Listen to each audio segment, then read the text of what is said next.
Back, my beautiful friends. Good evening, good morning, good afternoon, as we used to greet each other. If you've been here for a long time, you might remember. Today, I want to bring a very important topic. I believe that we can learn from some viral situations, from some public circumstances. I believe that we can learn discernment, we can observe and take away something. I'm making this video not to create, more negativity or more tension or more accusations or anything like this. My channel is very nice and cozy, so most likely we're not gonna make national headlines. But I want to talk today about the reason why it is so difficult to for most people to believe in grief of Erika Kirk, why so many people struggle to empathize her, and why for so many people her behavior, the way she's been handling a situation that happens, feels very disturbing, including myself. And I want to start with saying that in the very beginning, I think that most people, probably 90% of people, if not 95, is not almost 100, everybody who loved Charlie Kirk, everyone was pleased to see this beautiful woman, a classic beauty, beautiful blonde hair, slender, very elegant, just a classic, American. Well, she was in pageants, so she was, I don't know what it is, Miss America, or I don't really know much about that area, but she was renowned beauty, right? And a woman who we haven't seen very much before, unless maybe you were on Charlie watching his show or some programs. I have never seen her before, I must say. And the clips of them together started to come. I don't know why it's so tilted. Wait, 1 second. Oh, anyway, clips of them together starting to come out to what I noticed.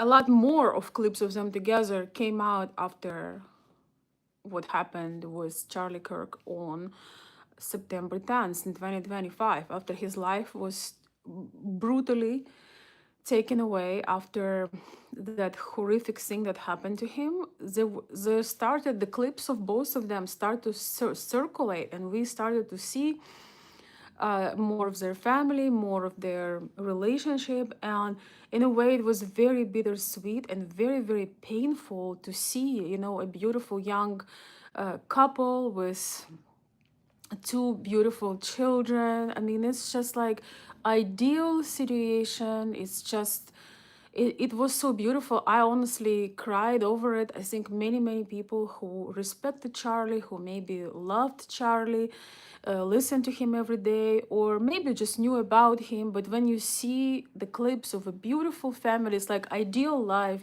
beautiful husband and wife and their precious children, you cannot have any different emotions rather than having tears, um because you see that, and you can't help yourself to realize that this will never happen. Charlie will never raise the children. They were only, I think, a year old and 3.5 year old. You empathize them because you imagine if that was you, right? If that was your family, you see the most beautiful thing in the world, the nuclear family, the young family. Also, Erica isn't that young, but that's for another conversation. I mean, there is nothing wrong with having children at certain points in life, but later we'll come to know that we really didn't know that she was older than Charlie, which makes her a lot more experience than Charlie. Women mature earlier. So there are very many weird things, but we didn't know any of those things. All we knew is that we figured out that he was, well, Charlie was the one who was always on the scene. So we figured out, we saw that they, in fact, had this beautiful. It was a known fact that Charlie was married, but we haven't seen their, their picture perfect interactions and clips and, the dialogues. Maybe some of you have seen. Please let me know in the comments. So, but for me, I've never really encountered much of Erika before. So for me, it was a new thing. And, most women, myself included, we felt that in extreme sense of pain, grief, loss, just empathy to a woman who just had everything, had a beautiful family, a leader of the family that was not only leader of the family, but also was a leader of a major conservative movement in America. And nobody, any from who I knew, wanted to not like Erika or had any type of resentment toward her. It's just a very natural reaction to feel empathy when you see someone just lost the most precious person in their life, the biggest support in their life, it just, I don't want to get into deep of it. All right, guys, you better write kind comments, because when you don't or comments that make sense, that doesn't have to be super, super sugary, but you see, when you write senseless comments, the connection cuts off, and then I'm gonna stop the live. Hey Justin, hey everyone. Yes, I'm originally from Ukraine. And today we are talking about the situation with Erika Kirk. We just analyzing from psychological perspective. We are not, making some. We're not trying to make more negativities that there is already is. But I want to talk today why people struggle so much to believe her. Why so many people change their mind about her, even they didn't really know much about her before.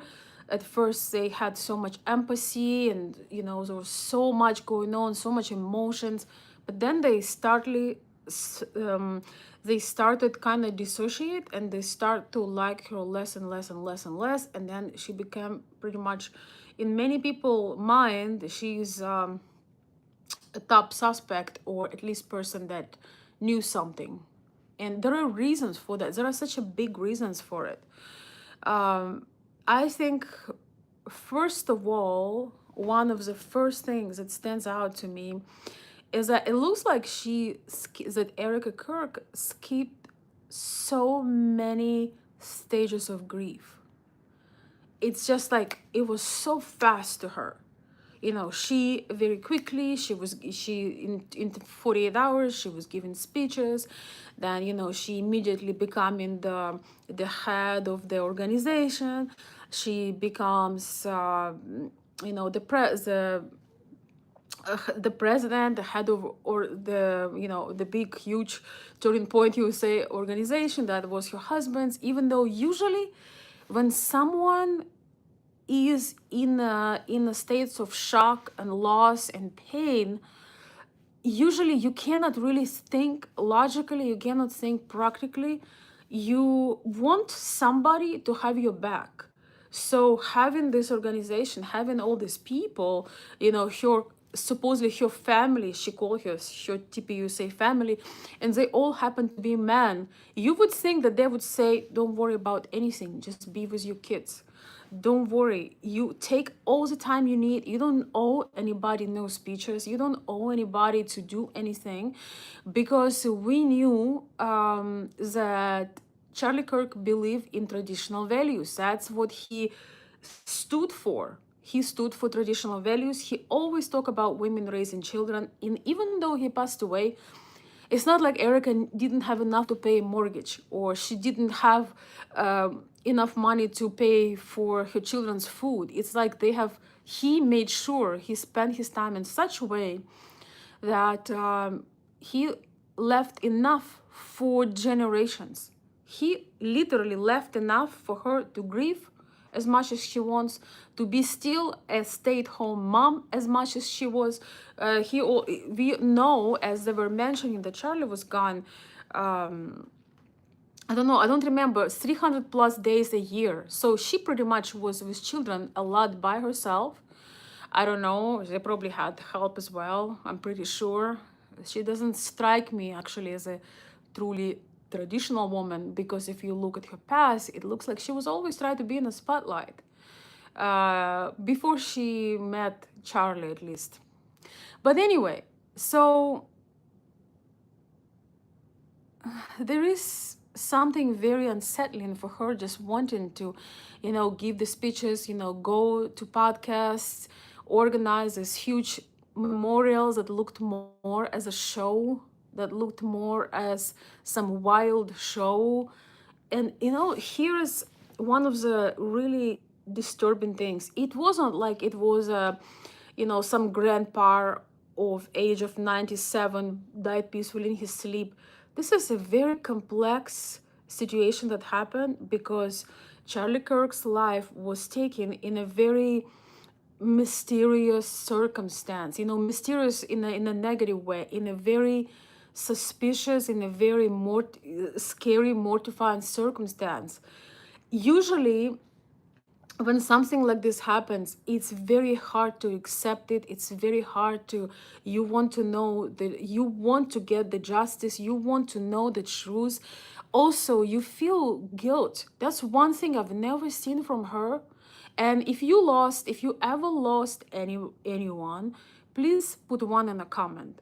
Have you felt sense of guilt? Oh, if I would only called him. Oh, if I would only, get him on this medication. In this case, oh, if Charlie would only wear a vest. Oh, if we would check if we would have a better security company. If only maybe somebody else was there. If he would have more security. If he would have a protective bullet vest. Usually that is very, very strange that Erika Kirk and all these people, her family in TPUSA, they have never blamed themselves for what happened to him. I find it extremely strange. If you lost anybody, unfortunately, I lost some very, very close family members, and one of the most painful thing going through that loss, one of the most unbearable thing for me personally, was that I felt that there was something that I could have done, There is something, I should have put my father, for example, I should have went to the doctors with him. I should have, maybe my father would refuse to take any kind of medication or medical treatment, because he would tell me, I would take this treatment, I would die at the same time, I would pass away at the same time, and I won't take this treatment or this surgery, and I will still pass at this time, because he was over a certain age when he felt like it's too late. But for me, and please write in the chat if you feel the same. Maybe somebody you loved, maybe it's your friend, maybe it's, your close relative, God forbid, husband, wife, or a child, which is it's extreme torture to go through. Many of us would rather choose our own death over seeing our most loved person dying. Most of us mortals, just being a little sarcastic, but being serious, most of us would rather choose, if we have a choice, to watch somebody we truly love passing away, especially in a tragic circumstance, or us being gone before it. Many of us would choose us being gone before that, so we don't have to go through this horrific experience of the loss. understanding the finality of it. In this case, understanding that he will never be able to raise his children. Charlie made so many things for other young men, for other people. He dedicated himself to try to influence the younger generation that definitely has been veering off the right path. And now he will never ever be able to raise his own children. That alone is a devastating pain. But this devastating situation and so much pain. But coming back, and for those who are joining, I am talking today about psychological human perspective. This is not really a, I'm sorry, a political video. I don't really have a political channel. We're talking about psychological perspective. So feel free to write in the comments what was so something so weird as a human being you felt like, I can't believe this, I don't really trust, I feel something is off, or this doesn't feel right, this is not how I felt when, I lost such and such. So, one of the first points is that for me is that there was never a feeling of guilt. Oh my gosh, if we would have only canceled that event, if Charlie would just wear a bulletproof vest, if he would have a better security company, if he would be protected by I don't know, bulletproof glass, which we should have done. Like, in fact, they actually did talk about bulletproof vest, but they talked about it guilting Charlie. They were talking about, yeah, we were offering him, but he refused. They never take it on them. How could we allow him to risk his life? And it's so interesting. They're telling that he was fearful of LGBTQ and stuff like that in one of the programs, and he never feared anyone. He never feared anyone but God. He never feared the alphabet people whatsoever. That just wasn't his character. So yes, that was just something that I noticed from myself, that there was no regret or guilt. You know how, once again, when you lose somebody, I don't know, I had this all the time. I would have a movie replaying and wish, and it hurts. It hurts more than anything, because you replay it in your mind, you try to, you replay, and you see how you could have changed the course of this if he was in a different place, if he would wearing a, was wearing a vest. One time I was in a car accident 2 years ago, and it was a devastating car accident. A child, I mean, not child, but teenager, he was on his phone, and he crashed into me on a intersection.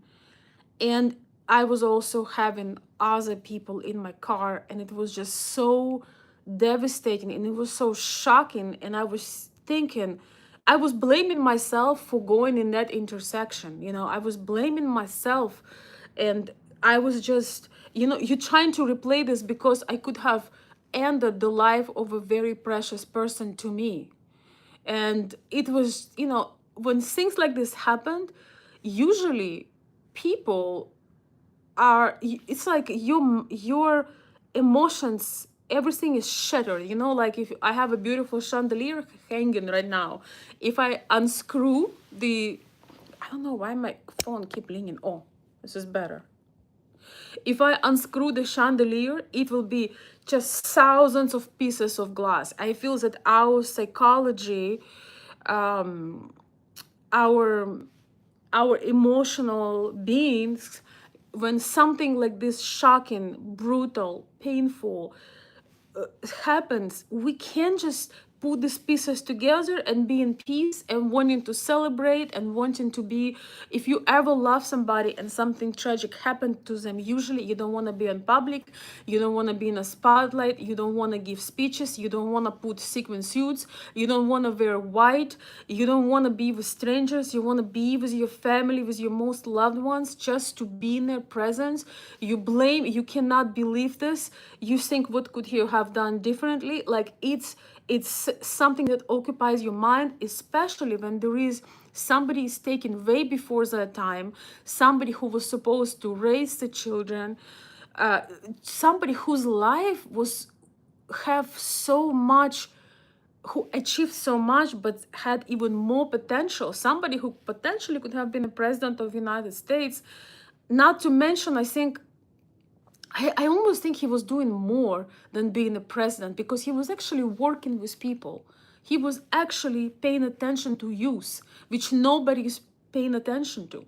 So when something like this happened and this chandelier, just glass shatters in millions of pieces, not a person alive that cared for somebody can just like, you know what, well, we're just gonna accept it, we're gonna forgive that person that unalived him. So when you in United States, you are innocent until proven guilty. So that assumption itself is very weird. But let's say that that assumption is real. Let's say all of this is real. It's still insane, because a person cannot possibly forgive someone who just take away your most precious, most special person in your life, except for your children, of course. And unless you are very close to God, and I find it in such a bad taste, having reciting the Bible and all of this, but contradicting with everything that's in the Bible with your behavior. I find it very incongruent, with very inconsistent, very unpredictable, all these things that's been happening.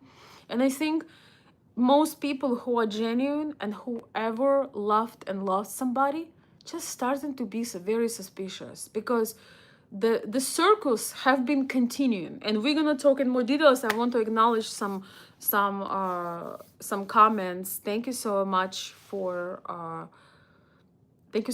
commenting. I know I should really do a pre-recorded video about this, because I trying to keep the thought. There is so much to note, but I took it very personal, this situation, because I thought it was so extremely brutally unfair that life was stripped away one of the most prominent people of our time, who also had responsibility, for his own family, and will never be able to do it, in this lifetime. Let's see. I will only read the questions or comments that are related to the topic, so please consider that. So maybe the question is, could you relate with the way that Erika Kirk have been behaving, supposedly grieving? Doesn't make sense to you. Maybe you would say that you knew somebody that was grieving in a sequin suit. I don't know, but I have never seen somebody who wouldn't be absolutely shattered by what happened. You really can't force a smile or excitement or any emotions. Usually it's a shock, withdrawal, exhaustion, sadness, denial. And even if you, the person that truly believes in God, that's a type of situation when usually you would wrestle with God. I think that a lot more people would believe Erika and find her genuine and real if she would actually wrestle with this, if she would have hard time, even as supposedly very devoted Christian, which I don't think she ever was or is, but let's say that she is this super. I actually at first believed that she was this extreme case of godly woman, and I was thinking to myself, wow, that's something I could never do, and most people couldn't, just like this, say, well, I forgive him, let's move on, basically. Most people could not do it, but I saw it. I could not believe that she was. I just was so much in my own grief that I didn't notice the insincerity at first, and I thought, wow, that's unreachable. She really is closer to God than all of us. But then later, you learn that no, actually, she's just um, probably not very genuine and playing a role, and don't and is not playing it so well. I'm surprised that somebody didn't tell her, hey, you really shouldn't wear white for a funeral or for giving a speech after something so devastating happened to your husband. You probably shouldn't be giving a speech in a white suit because there is world etiquette. There is the word etiquette, and in etiquette, you by the rule you must wear black because it's a symbol of grief. It's a symbol of uh, something that you wear after the tragedy. It's a sign, it's a symbol that you are giving off. So if we think about Jackie Kennedy, she lost her husband in a very tragic circumstance. Imagine for a second what would happen if Jackie Kennedy would perform grieving the way Erika does. Let's just imagine for 1 second, for one moment, that Jackie Kennedy would show up in a white suit, or she would show up in a sequin suit and would be dancing on the stage. That, first of all, it's disrespect. Even if you are mysteriously better than everyone else and you're closer to God than everyone else, you probably should respect the tradition still and respect the feelings of those people who actually grieve, and just your status as a wife or widow of a highly profiled person, and probably carry that with grace and just follow the protocol. He probably should follow the protocol. Imagine Jackie Kennedy coming in a sequin suit and dancing on the stage. Just imagine it. Welcome, everyone. Hey, Russell. Great to see you. Welcome. Great to see you. This topic has been bothering me for months. I wanted either to record a video or come here, to get this out of my chest, because I just feel it. I just feel how insane this situation is, how incongruent that is. And it doesn't make any sense. It doesn't make any sense how someone could, who is supposedly the most affected by the circumstance, someone who just lost the most important, most significant person in their life and will raise their children without their incredible father, can just be okay. And I'm a glamour girl. I love dresses, I love makeup, I like all of this stuff. So I'm not criticizing Erika for wanting to be beautiful, wanting to be glamorous, but there is time and place for everything. I cannot imagine wearing a sequin suit and fireworks when your husband he didn't just die once again because he was 89 years old. He was taken, he was publicly executed. And we may not ever know the truth. I have a bad feeling about this. unless you're smart and analytical and you can look and make a lot of research and understand a few things. But this video, again, is not political. We're just talking why, as human beings, as normal people, as ordinary people, we don't really, we felt extreme empathy in the beginning and extreme pain, and then we are kind of becoming suspicious and we wonder what the heck happened. Is this real? I remember it was about maybe 2 weeks roughly. She came on a podcast. I don't watch her podcast, but it was just a, cut off. And she was with Andrew Covet and Blake Neff, those special. Those a whole different conversation. And, they were just talking and smiling. And she was looking, many people make a reaction video because she was like, just smiling like nothing ever happened. And she said, well, this is so great, we are on the mission. I don't want to say excited, but I am excited to continue. I'm sorry, but there is no way that the person who is grieving the loss, that shattered glass in your mind, when your whole world just had been shattered suddenly, there is, I can hardly imagine a grieving wife saying, I am excited. And she realized she said a stupid thing because she said, I don't want to say I'm excited. Or she said excited first, but then she's like, oh man, I should probably not say excited 5 days after the assassination. But anyway, yeah, once I started to really observe her, I was thinking, this doesn't make any sense. It doesn't make sense logically, emotionally, and just from the views that we are human beings. We know. Have you ever lost? Write one in the chat if you lost a precious person in your life, and how you felt.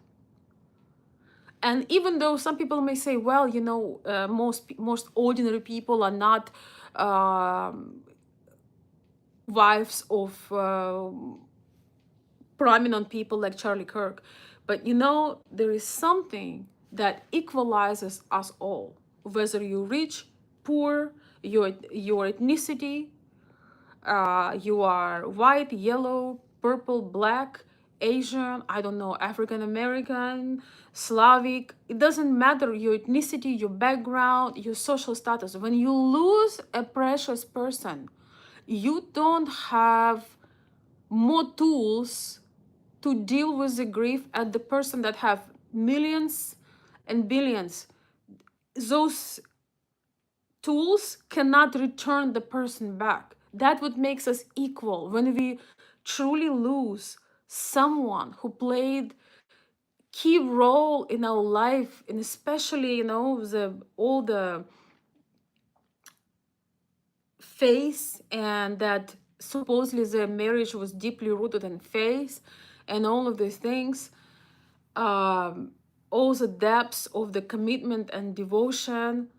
This is just like you should, as a person, that if you truly believe in this, you would not even be able to come on people. You would be somewhere talking to God, loving on your children, and just trying to stay alive, trying to stay breathing, trying to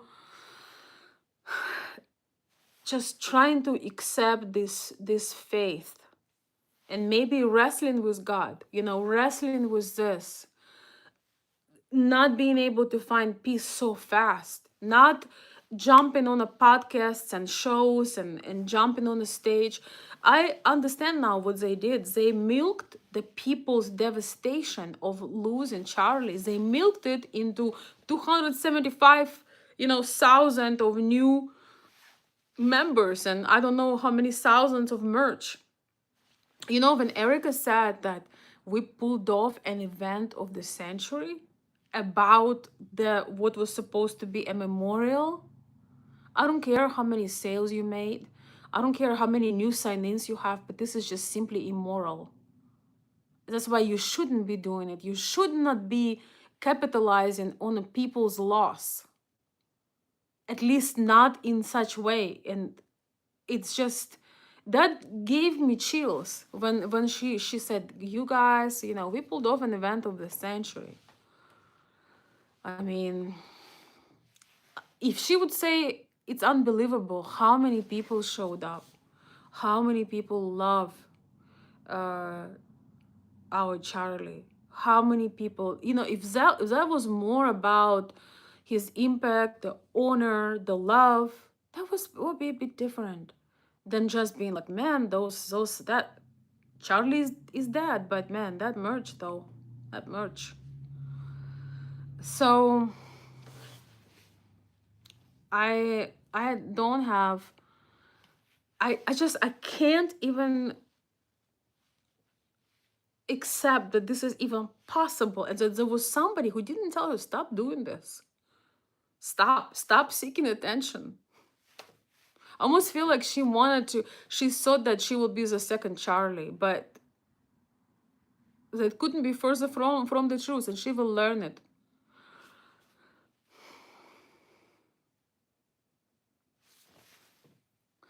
All right, let me read some comments. I don't really want to be I want to, so if you have something to say, please comment.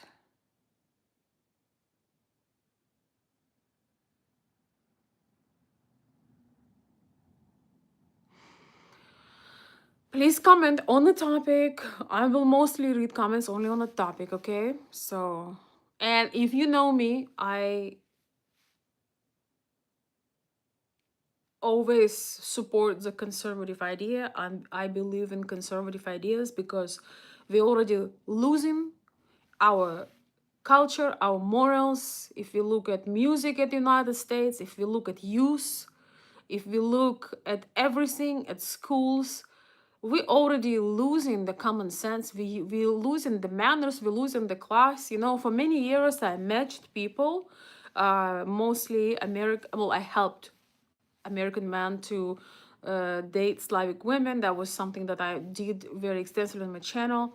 And you know, even those men that identified as liberal, they all wanted to have a conservative woman. They want to have a beautiful woman that is traditionally minded, that has no tattoos, no green hair, that wants to be a wife and a mother.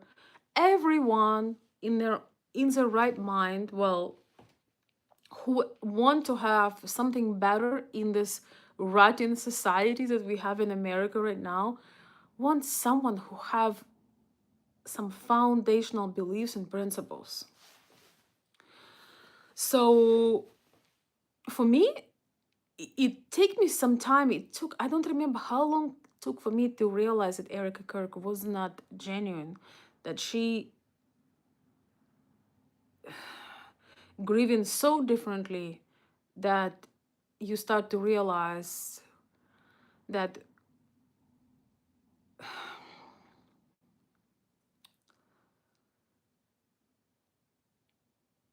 none of things that she says are making sense because of the way she behaves.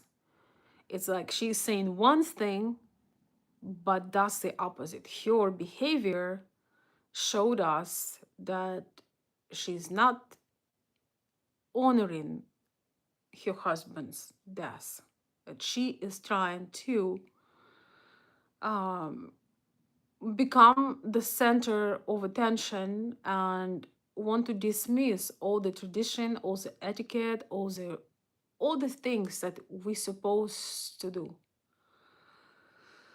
Yeah. Let me read some of your comments, guys. If you want to know what I'm talking about, read the title. The media does lie to us all. That's why we are supposed to look at things. And also, that's the most important thing that I want to talk about. It's just a human factor. The human factor is the relatability. You don't have to be some detective. You don't have to be some political, you know, obsessed with politics. I have been staying away from all of it, except for Charlie Kirk investigation. I watch a few discussions here and there, but I have my own mind. I make my own mind based on what I see, and of course my intuition, because I'm a woman. It's like, kind of, why do we know that, um for example, the president of France, um is playing for the other team. We know if you have any intelligence, you know that this man is not a heterosexual man. I mean, it's obvious. Although we hadn't seen him in action, so to speak, but it's very obvious.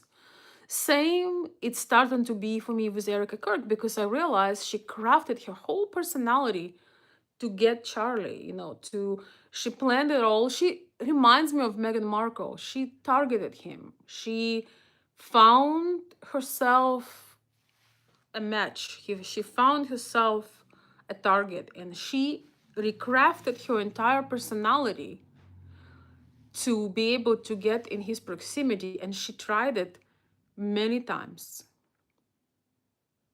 And finally, she succeeded in the end. But that's for another video.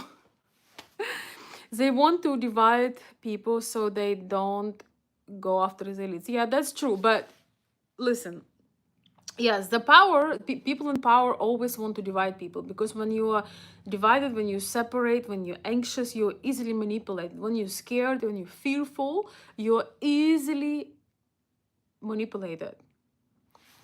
Hi, Aaron. Welcome. Welcome to the chat. Great to see you.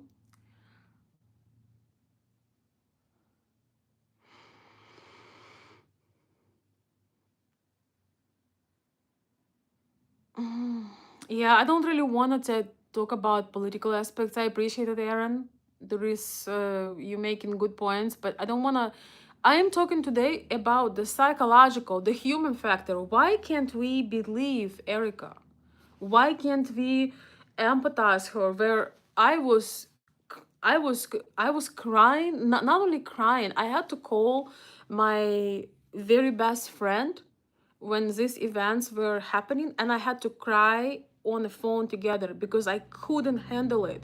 And I was crying for her because I realized, I kind of saw her, and I saw what she just went through and how devastating, how unfair it is. And they have this beautiful life story, and there's so many things were coming. And just as a human to human, as a woman to woman, and also I went through my own losses. So I know what it is to go through a loss of people who are irreplaceable. So going through these losses, it also reminded me of that. And I had to have help. Grieving Charlie Kirk, had to have help of other people because I couldn't handle it. I actually had to have several moments when I had to completely grieve it, cry it so hard that it comes out of my system, because I felt the unfairness and brutality and evilness of what happened. Because Charlie Kirk, he was really a unique human being, because he really led with his heart. And it's next to impossible to become that big, that prominent, and lead with your heart. And that's why he is not with us. That is why he's not with us.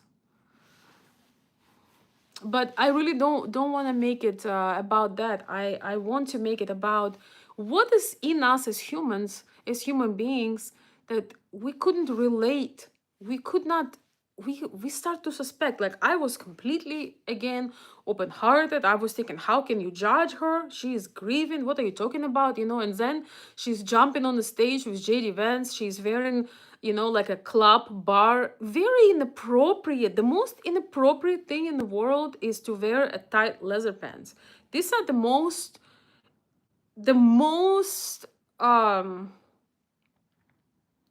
vulgar, inappropriate thing for the event. When people wear ties and suits, you wear leather pants. I don't think it's appropriate for a mother to wear. I mean, for a, not to mention grieving widow, you didn't have any other clothes, you didn't have a dress, you didn't have a pantsuit, or you are in leather pants and on public, that famous shot of her getting her hands in J.D. Vance's hair. That was just the most white trash thing I've ever seen. That was just like I could not believe. I thought it was AI at first. I could not believe. So when I started to collect to just see this, I'm like, there is something is wrong. This is not real. A grieving person, like a grieving woman, is not doing any of these things. Plus, it's like she broke etiquette on so many levels. Maybe she was never grieving. I don't know. But it sure doesn't look like it. Yes, I love that. I love this. Thank you, Queen. Exactly. I'm talking today about the human side, not like psychological human, just relating to each other, relationship. We are relating. How many of us could be relating to somebody like this? I'm sure that everyone on the chat had lost somebody at least once. And how many of you could not relate to this type of grief when you do everything the opposite what 100%, I don't know, 99.9% of grieving people would do? She seemed to do the absolute opposite of that. Let me read. Our souls know the unspoken truth. We all know deep down Erika is lying. It's a humiliation ritual for Charlie. Yes, I think that not only she's being disrespectful to the order of things, to etiquette, to her marriage, to everything that Charlie was standing for. She's really destroying his legacy. Because as his wife, she's his representative. And do you think he would approve that behavior? Do you think he would ever approve uh, that type of behavior? Or do you think he could have ever imagined his wife, in case of his death, would be doing these wild things? Absolutely wild. For me, the icing on the cake was when they made an AI video, AI voice over the video, telling that if something happens to me, I'll appoint Erika to be my what did he say? To take over. I'll appoint Erika. She will do a great job. It's clearly AI editing, and they dared to put that and try to tell us that he ever want it. He was out for 300 plus days. How does she supposed to be out for 300 plus days when she has two children that are toddlers still? He would never say that. We know him because we listen to his ideas. We listen to what he stood for. He would never say that because he truly believed that a woman should have opportunity to raise her children. And even though he tragically passed away, once again, she left her a fortune. And she made a fortune on his death.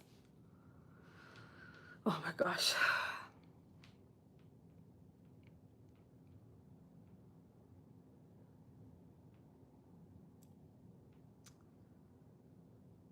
Yeah, Queen, this is very interesting. You know, he's saying, we know, we did it, but we don't care. I don't know. I think that they were hoping that people will not pay attention, but their stories don't match. Their behavior is very incongruent, very, very weird, and it doesn't make any sense.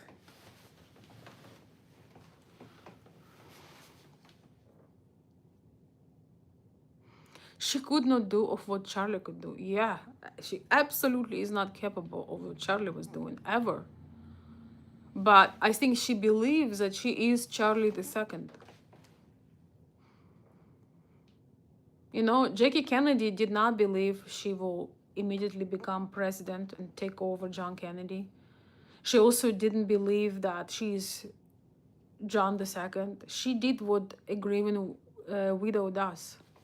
And let's remember that John Kennedy wasn't an ideal husband. Let's just say this, that she was dealing with a lot. We cannot compare the, moral character of John Kennedy, even though he was extremely charming and he did a lot of good things, but we cannot compare him and Charlie Kirk. Because Charlie Kirk was actually practicing faith. He believed in what he was. His life was an example of his teachings. Yeah, I don't really wanna go into political aspect. I just wanna talk about us humans. Why don't we please right now? I'm gonna read all the comments right now. What made you wonder if this is a circus, a theater? What made it hard for you? What make you wonder? What make you suspicious when you were observing her, when you were observing Erika? What made you wonder what the heck is going on? For me, it's how quickly she was moving on, and how she was when she said that they pulled off an event of the century about a memorial that was like 6 days ago. You pulled off an event of the century. And when she went into merchant sales and sign-ups, I mean, that was just like...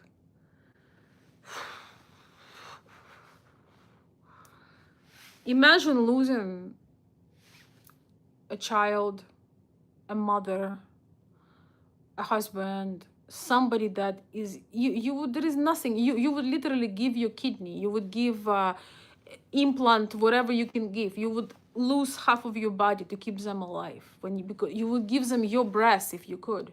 As I said earlier, when you truly love somebody, you never want to outlive them, especially when they're young or they were supposed to live this life with you.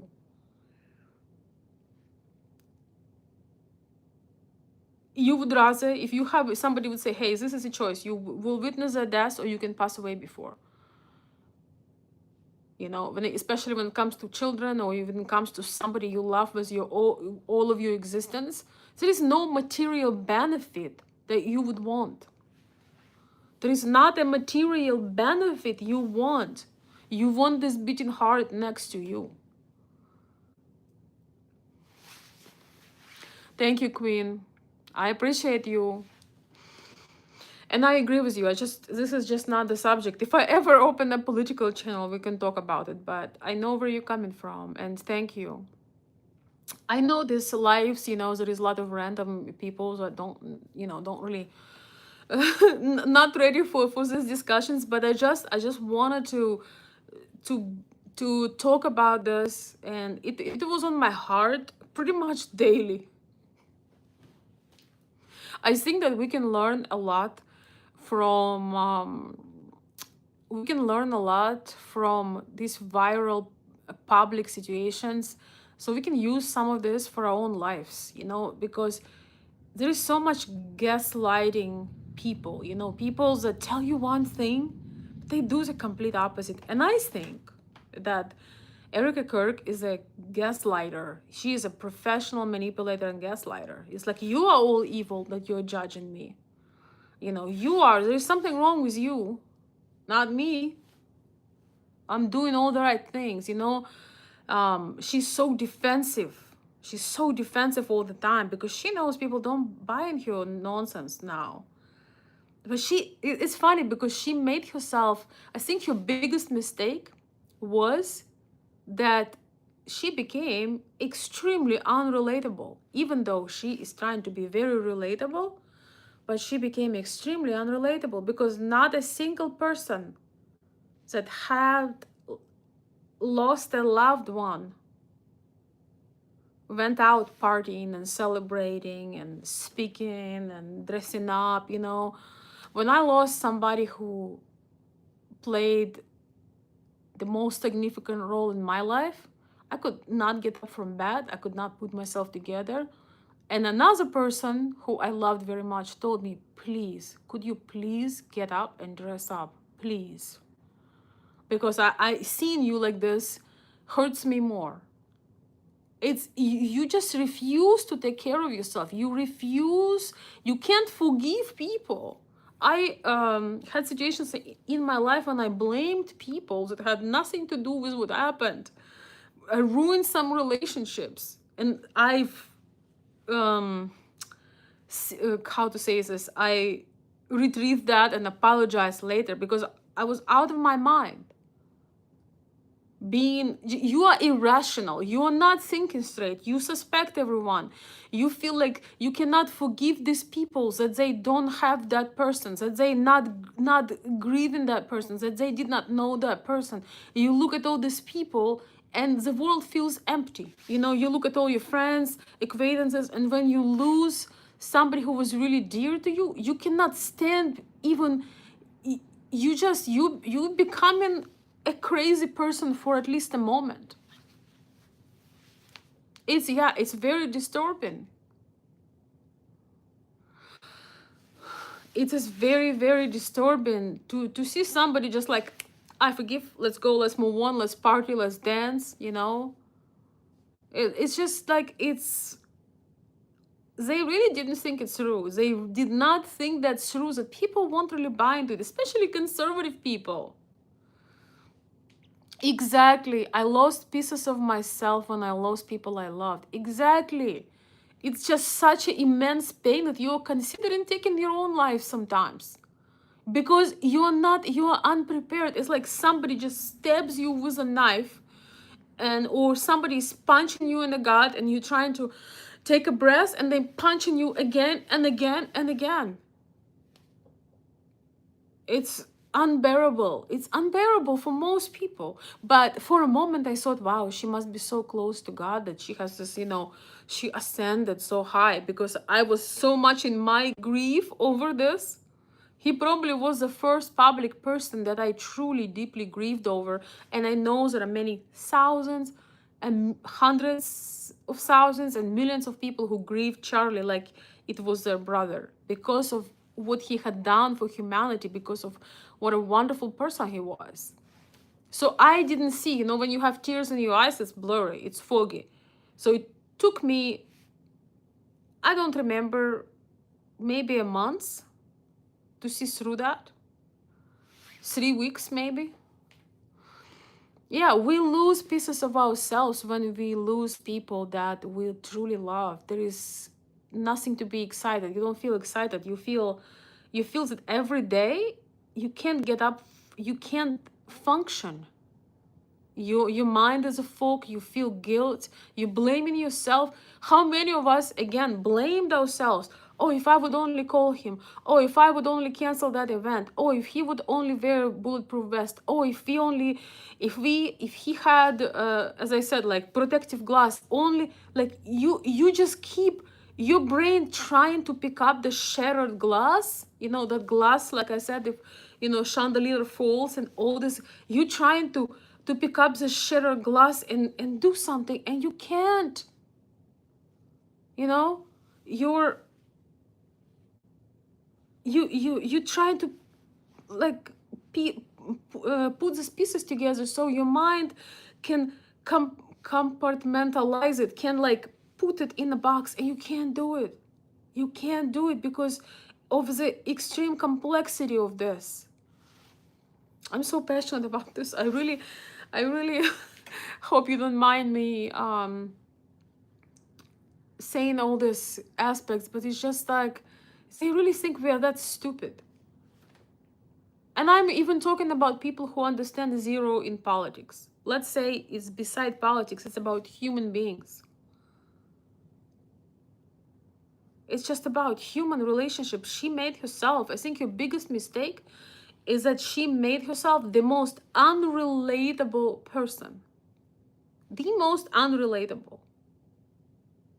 Even though she's really trying to be very relatable. It's like, hey, I'm just like Charlie. But no, she made herself the most unrelatable person. Because nobody in history that we know of personally in our lives or publicly had grieved like, do you recall any public person who grieved like that?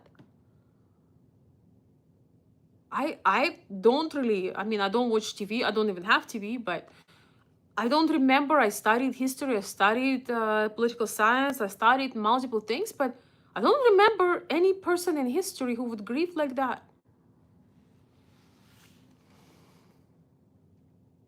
Charlie was a loving person, and they shot him on TV, a horror show, and then they mocked his friends at his funeral. Yeah, I agree. I'm sorry, I have hard time reading. Some of you guys have such hard nicknames.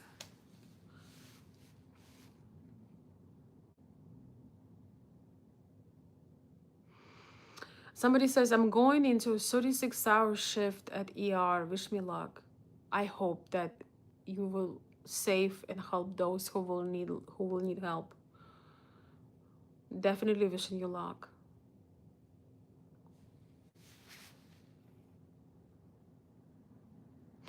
I can't recall another grievance like that one. Yeah. No one in history had grieved like that, you know? No one in history in from public people, but also no one that we know on our personal level between our family and friends. I don't think many of us had met many people who grieved like that.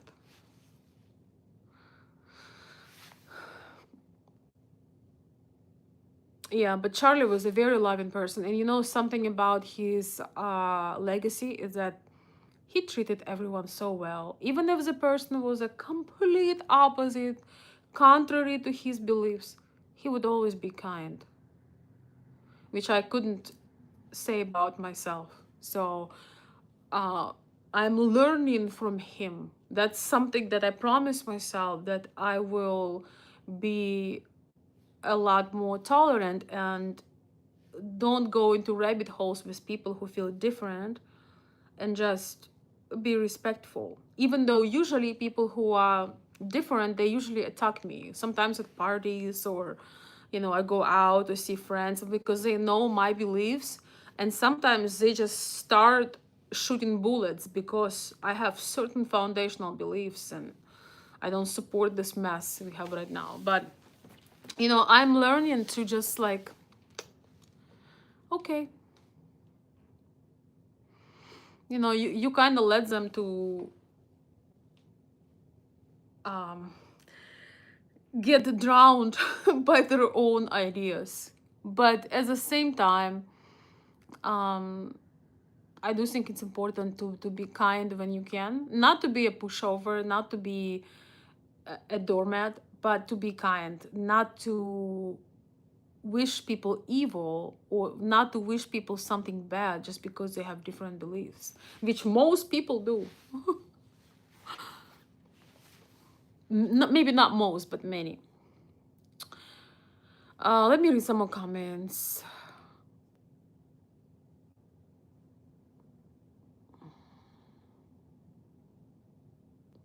Yeah, I don't think we will ever know the truth. Like, I don't think the truth will become official. Yes, Chris, she could never do what Charlie was, but she was hoping to, except, Charlie was a wizard. He really used the power of self-education. He didn't go to college, but he truly educated himself relentlessly. He was one of the most knowledgeable, deep, analytical people ever.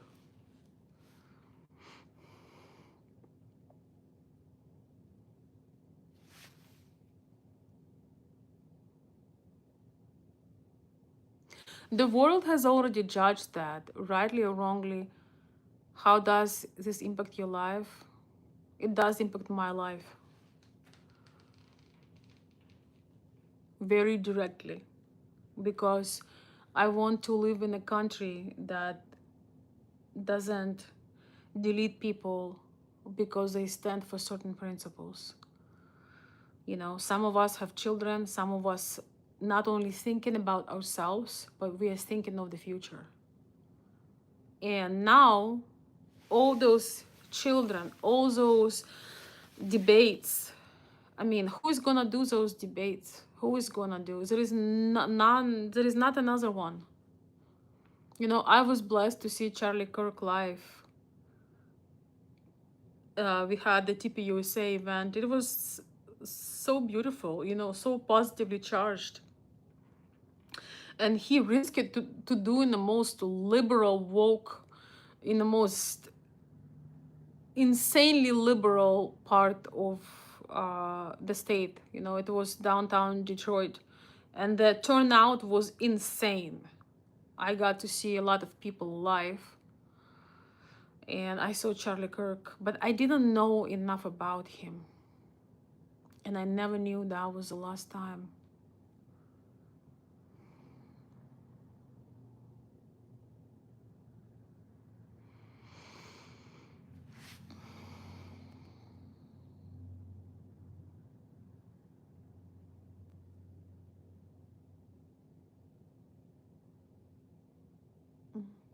Somebody says, forget politics, talk on a human level with your own views. Well, that's exactly what I'm doing.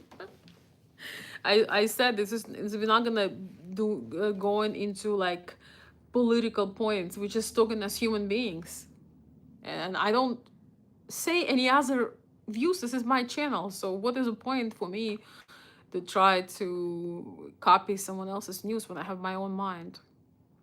I might agree with somebody and have the same outlook. It happens sometimes, but what is the point to have your own channel then? She gives off false vibes and body language. Yeah, you know, when she's queen, you know, it's when she's trying to grieve, it's like she goes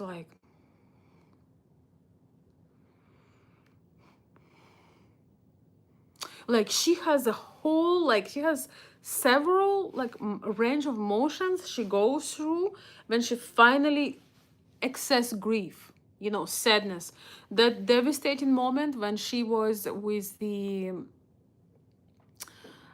uh actual mourning and grieving mother. That was a mother of the Ukrainian girl Irina Zarutska at the event.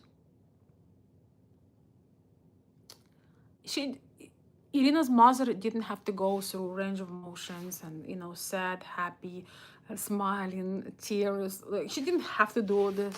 She was just sitting there, just consumed by grief, distraught, devastated, heartbroken, barely alive. You know, there is certain fragility in a woman when she lost a husband or a son or a brother or father. It's like there is certain fragility. It's like you are barely, you can tell that Irina's mother, Irina Zarutskaya mother, she was holding by the thread.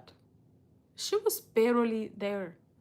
She was just trying to make it.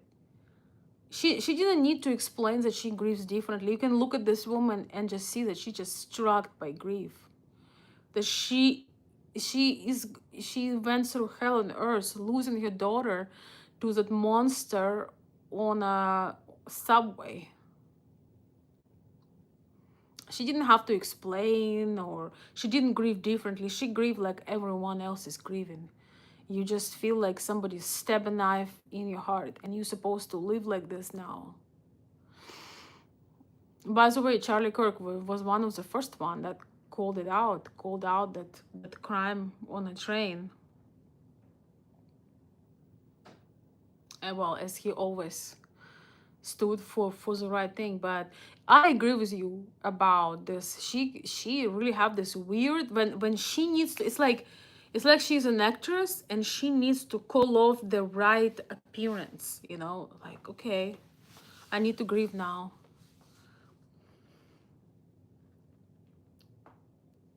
Like, she just like the weird stuff with her face,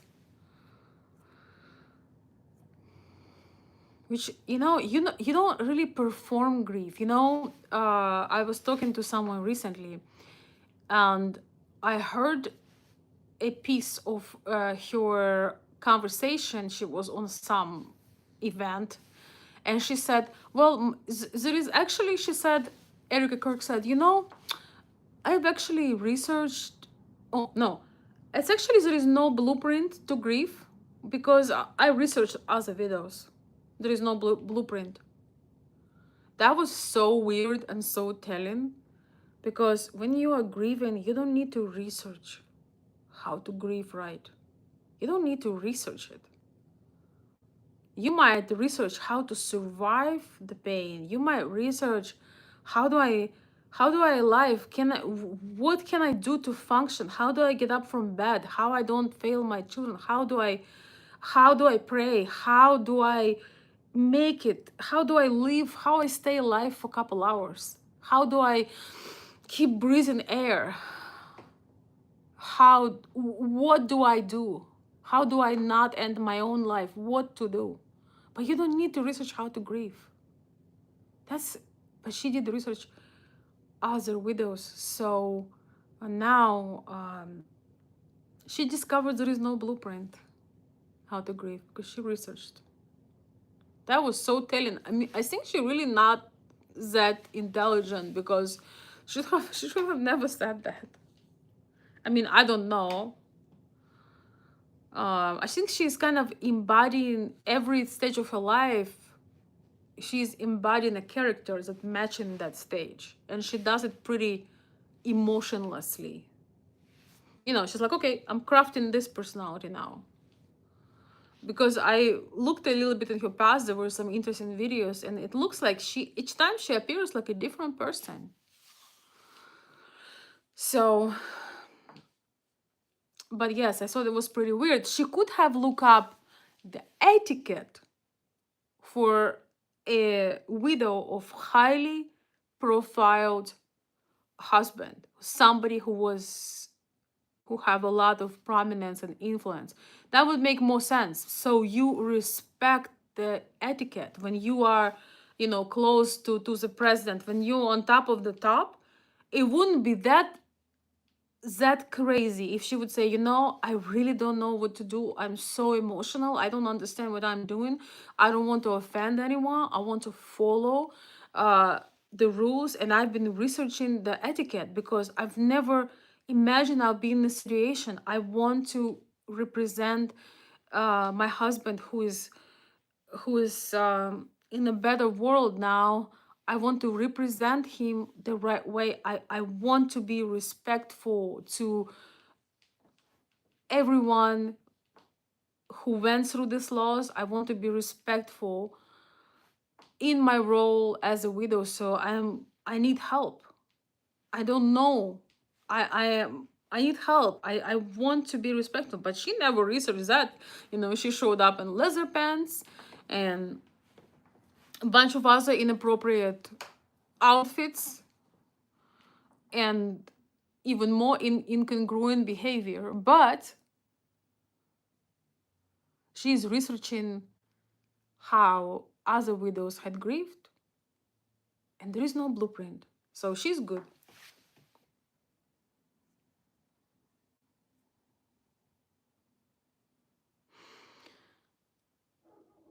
Yeah, well, whoever, if anybody did the script, they should have done a better job.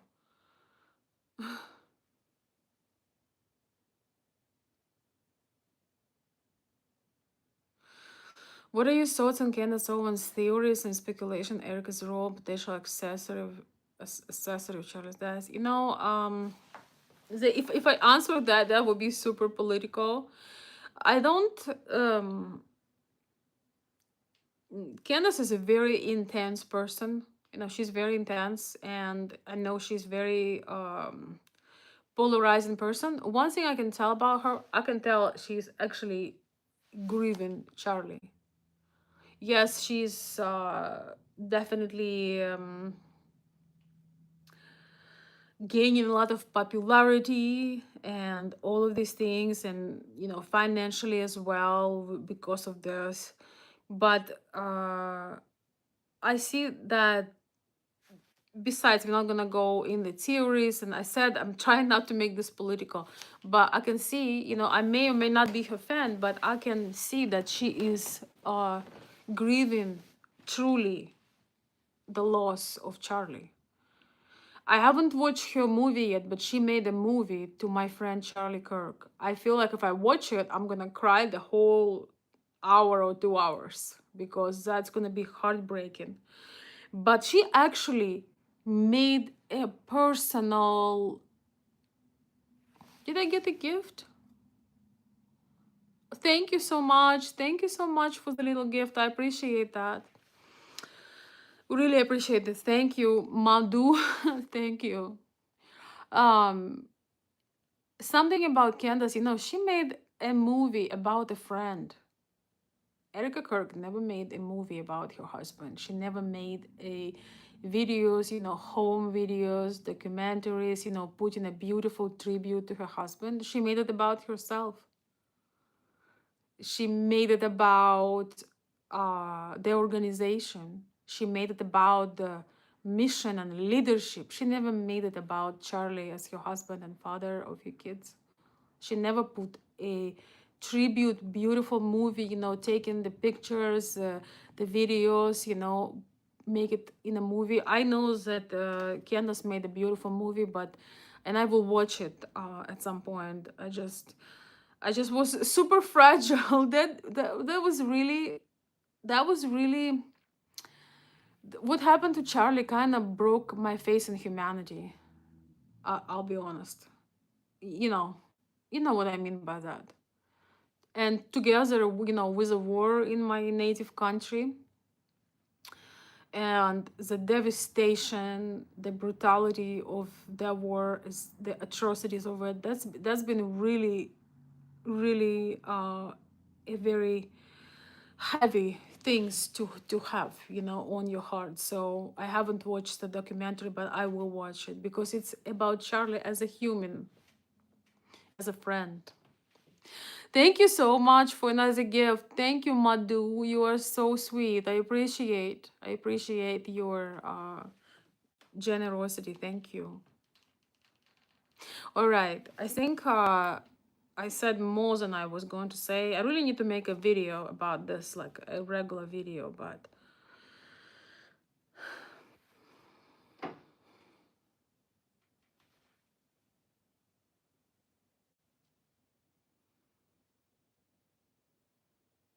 one second, one second.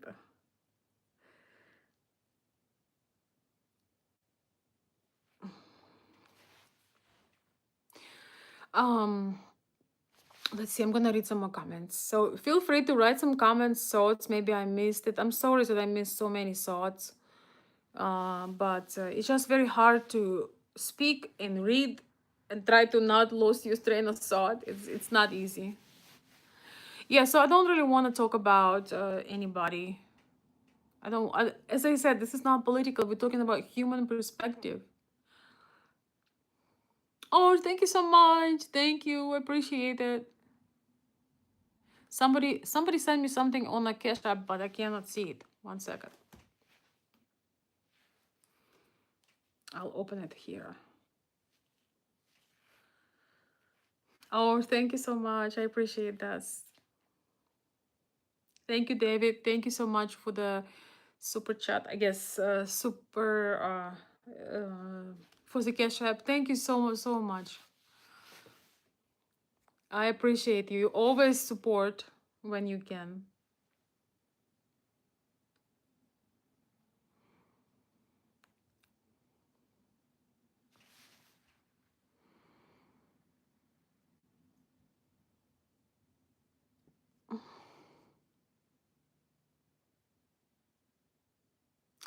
I want to live in a world where life is more important than profit, where truth is more important than ego. I hear you on that. That really shaken a lot of us. Really, we live in this world is this evil. Charlie was sitting there He didn't have armor. He didn't have bulletproof vest. Unfortunately, she didn't have bulletproof glass. He was there. That was haunting me for many months. That he was just sitting there, you know, in open under open sky. He was there, giving love to people, giving encouragement, challenging them, you know, mentoring them. He came without any armor, without any protection. This is how evil and unfair and unbelievably shocking that is. It's somebody, it's like he was a little bit like a child, even though he was what, I think he was like 31. He had this, he was a bit of a child, you know, like imagine a child runs to you, you know, child, because he has an open heart and an open soul, you know. Not that he was delayed in development. He definitely was smarter than most. Oh, thank you so much. Thank you. Thank you so much, Queen. Thank you. Oh, I love the golden coin. It's matching my shirt to my blouse. Thank you so much. I appreciate that. I'll get myself a drink of tea. Get myself my favorite tea. Thank you so much. Even though it's been extremely hot, but yeah, um, yeah, that's the thing. I feel like they stabbed in the heart. They stabbed maybe from the back, from the back, the most genuine, the most real, the most dedicated, devoted person.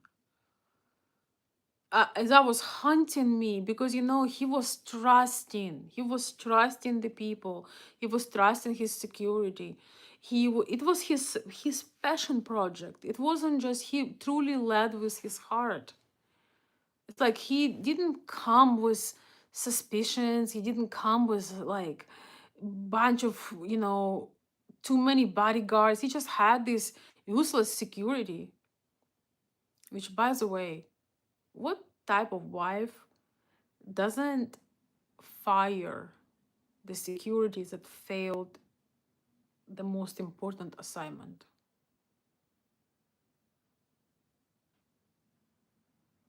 I will never understand that.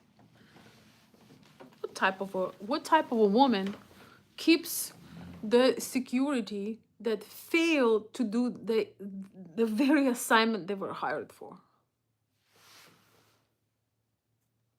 And I watched an interview from the security guy, and made no sense. Same as, you know, listening to Blake Neff and listening to Andrew Kovac. Like, they just like their stories don't match. And, you know, I don't know if you notice this, but when Andrew Kovac speak, like, yeah, it's been very hard without Charlie. Like, he's so cold and detached. It's like he talks about, he's completely detached. He has zero, he didn't grieve nobody. There is zero emotions. There is not a tear, not a wet eye, not the trembling of the voice, not anything. Anything of human. It's just, it's nothing but this, you know, he's like, he's completely detached. And Blake Neff, he has this personality of a complete coward. You know, he is just so cowardly. I mean, they all are cowardly for what had happened and the way they've been handling it. So, what can I say? It's a wake-up call for all of us. We need to wake up and at least create our own environment, you know, like raise our children honoring legacy. Because, I mean, what I see, I live in US. People were asking me where I live. I live in US, but I live in US for a very long time. So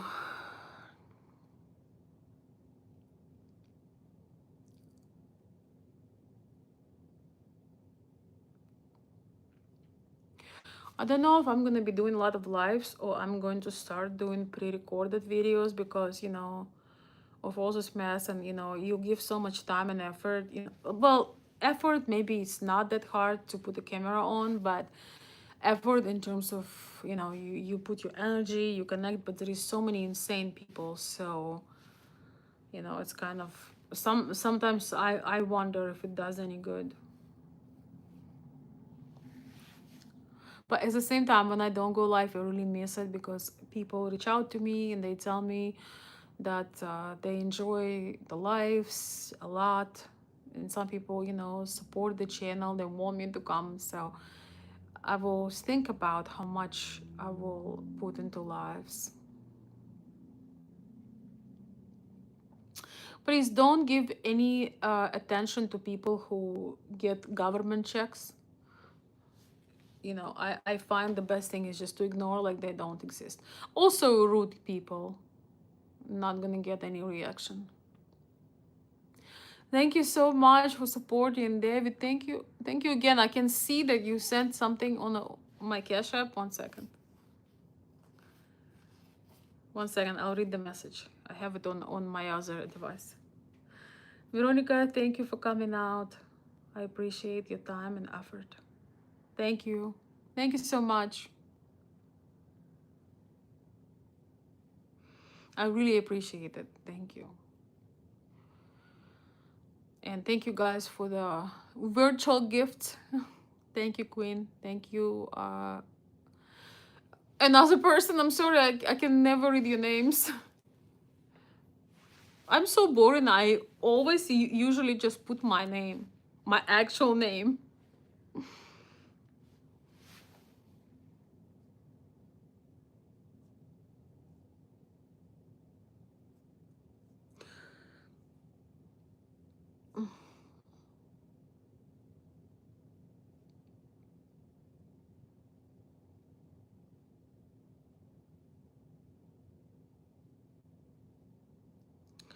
This video is not about me or my personal life, so let's stay respectful.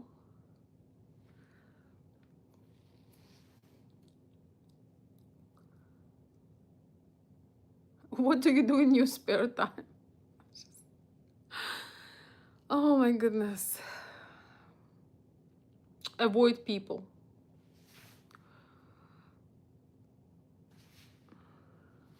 Yes, Charlie was alive in person and he did not deserve to be publicly executed. And then people who were supposed to be the closest, you know, doing the opposite of things that he believed in. I don't think it's fair. I'm just looking through the comments.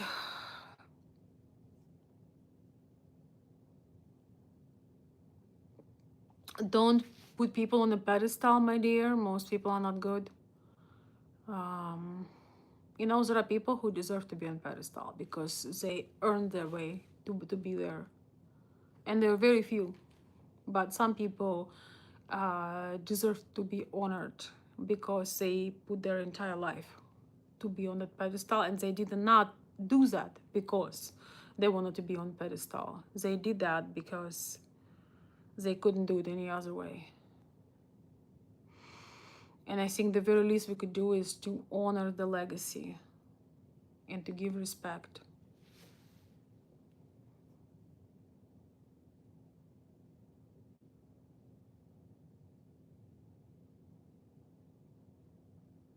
What?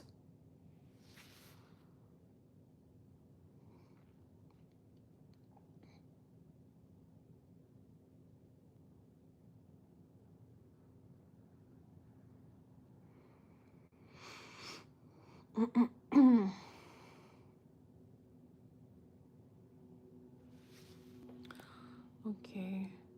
Somebody says, I love women. Good for you.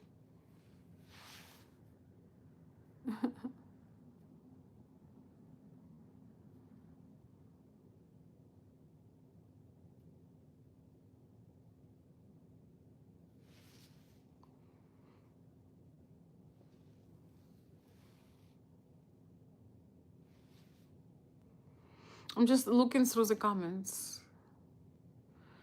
I wish I wouldn't. Wait.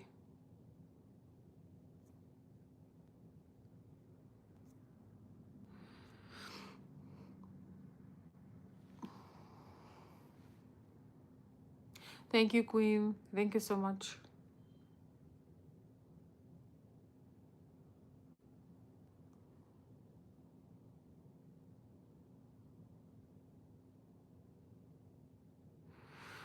My phone is not frozen. Yeah. Well, sorry, I'm just looking for comments. Okay, well, anyway, I think they went too far. I can't really. Okay, let's see.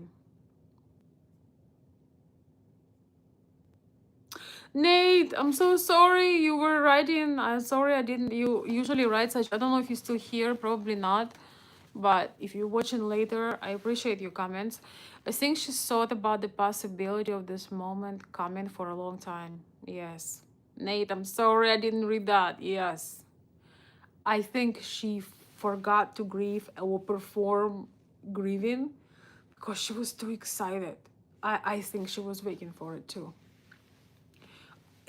At least your behavior doesn't show shock, doesn't show unacceptance, doesn't show uh, you're being lost. It looks like she knows exactly what to do and she's too excited. She even said on a podcast after 1 week or 6 days, I don't remember, very, very short time, that yeah, I don't want to say I'm excited, but I'm excited. Yeah, you're right, Nate. Thank you so much for your comment. I'm sorry I haven't read it at the time that you shared it. You must be a parking ticket because you got fine. Oh my god. Oh my gosh, that is it a pickup line? You must be a parking ticket because you got fine written all over you. That is hilarious. Thank you. Oh my goodness, thank you. Well, we have a few minutes to talk about other things if you would like. Except for my personal life, please. Let's leave me alone. She believes Charlie is in heaven, the ultimate destination, and she will see him again someday. I don't think she will go to heaven, but we shall see. I don't believe in her own. I don't believe in her genuine intention. I don't believe she ever loved him because the way she handled the so-called grief. In Christian theology, forgiveness for sin is something people are supposed to do daily so that society doesn't degenerate into cycles of violence. You're supposed to give responsibility of vengeance to God, which is then carried by the state. I get it. I get it, Nate. But how many of us could just forgive like that somebody who had taken our most loved person? I would love to see somebody who can do it, but probably not in 2 days or 3 days or whatever. We're supposed to, but it doesn't mean that we always can. And there are different level of sin, you know? There is different level of the tragedy. What is wrong to wear white? I don't know. Ask people who make the rules, but it only makes sense for the black to wear on a tragic day. That's what rituals we have as human beings.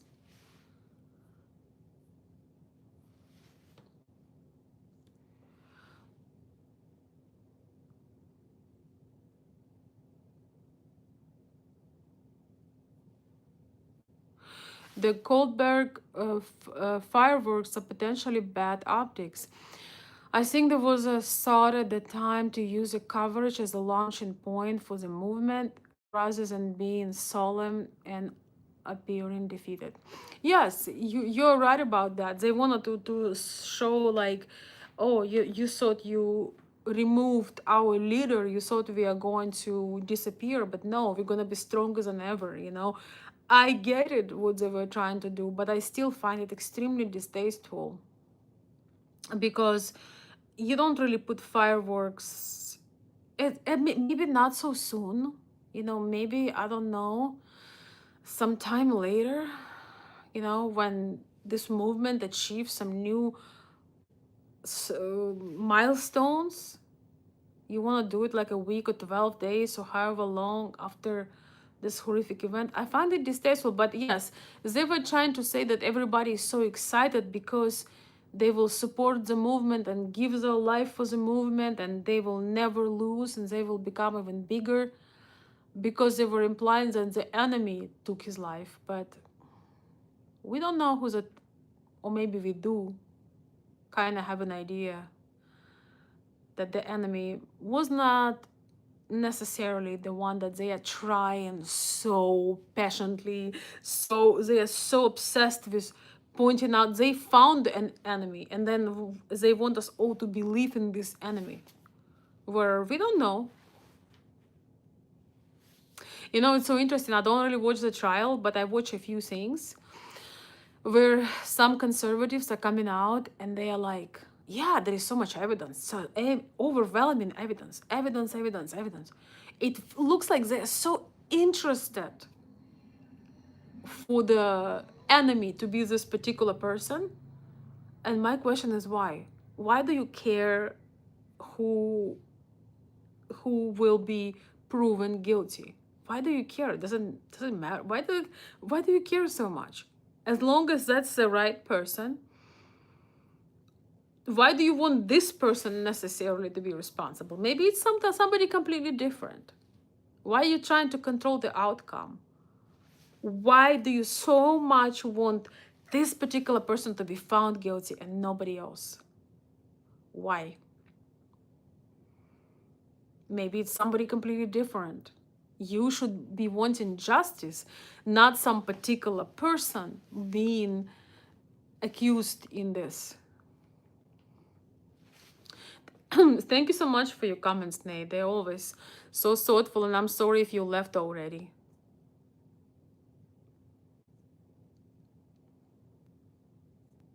All right, my dear friends, as always, I'm exceeding all timelines, all time limits.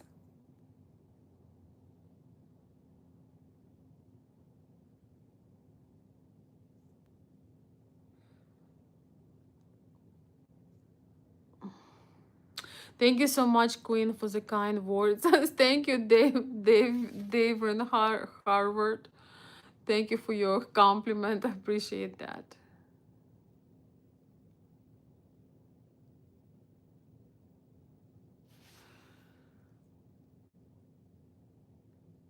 Hi, good morning.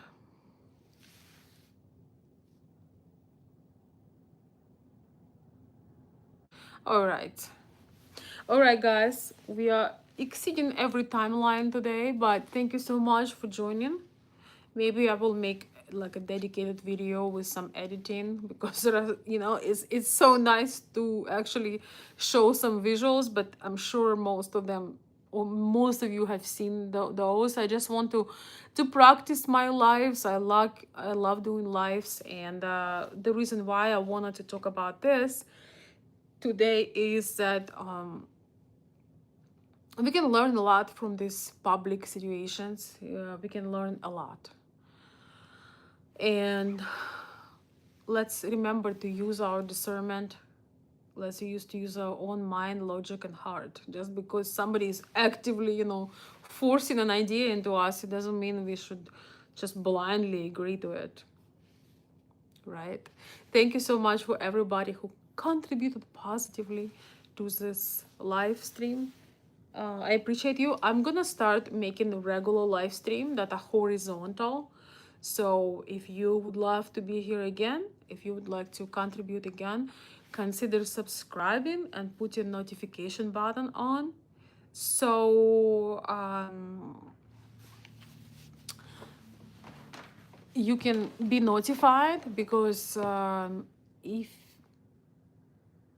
you probably won't come across, I don't think when you go do a horizontal live, it advertise you vertically as well. Maybe if you do it from a computer, I'm not sure actually. Fix your makeup properly. Celtic, how about you fix your makeup? Okay. How about you get out from your mother's basement and fix your makeup, okay? You need it more than I am. Maybe you can eat it. You know, if you eat makeup, you can maybe become a better person and not spit your frustration of life in a live streams. Yeah. How about that? Imagine you eat makeup. I suggest take it inside with a glass of water. So maybe you will become prettier inside. It's possible, you know. Everything is possible.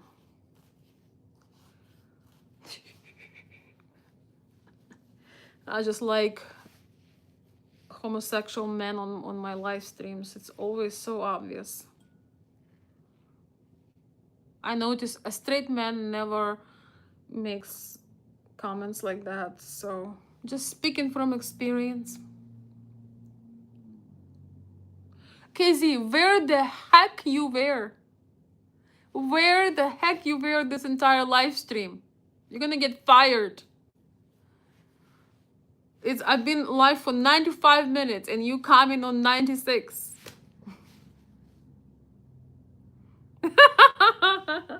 No. I ignored the trolls for the most part, but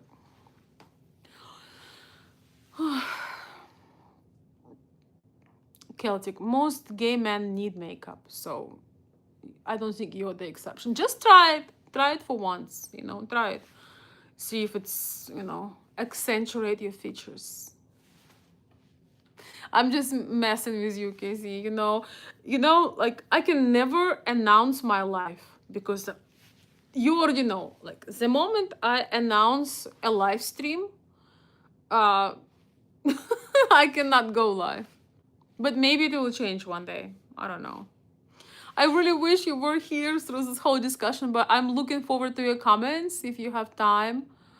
If you have time to listen it along, maybe when you do your laundry.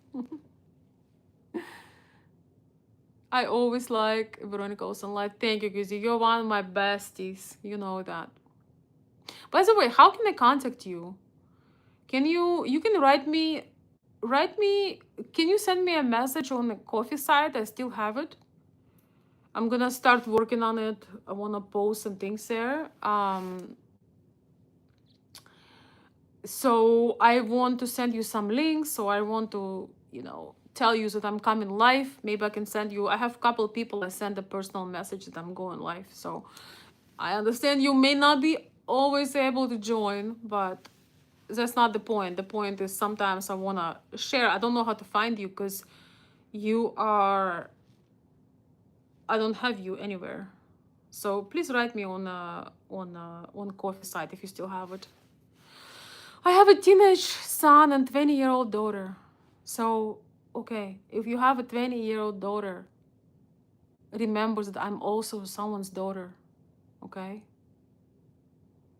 Just remember, you may not like me, you may not like my makeup, you may not like to hear what I say, but imagine your daughter would try to do a live stream, or your daughter would, I don't know, post some art or something and some dude, some loser like you would come and start commenting on your daughter's appearance, her clothes, her makeup, or some other nonsense.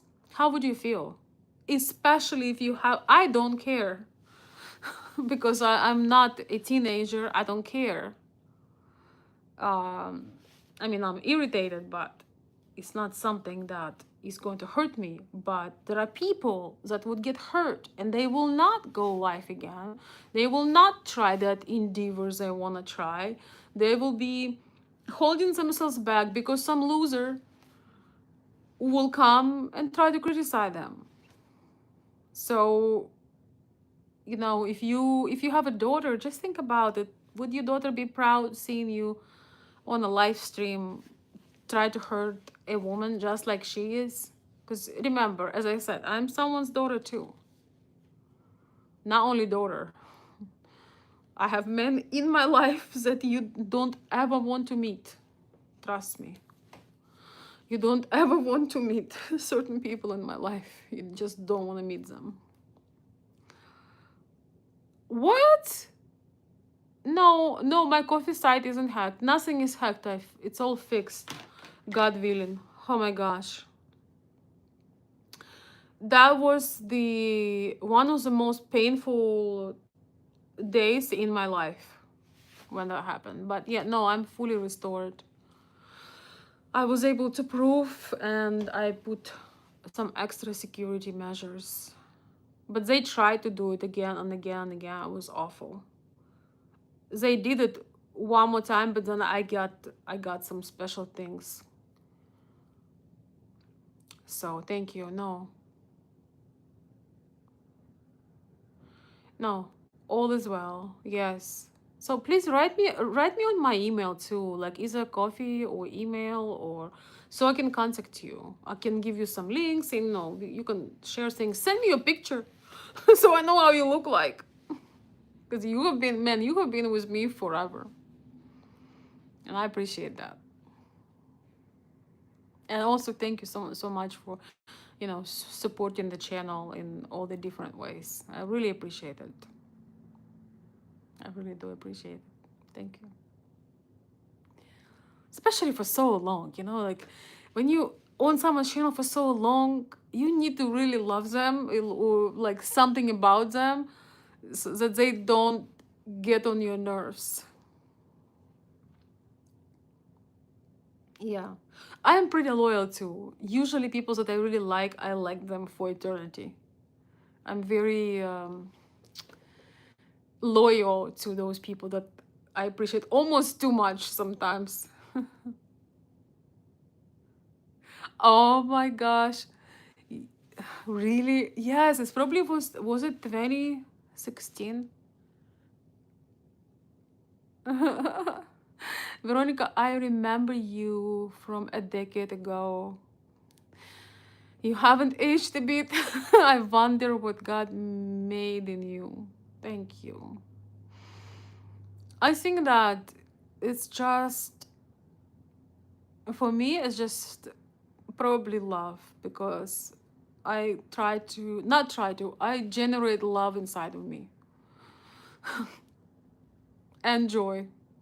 Like just being alive, doing stupid things really helps to stay young. Oh.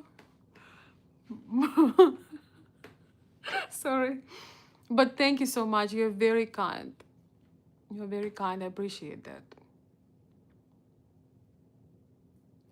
I appreciate you being with me for a decade. That's insane.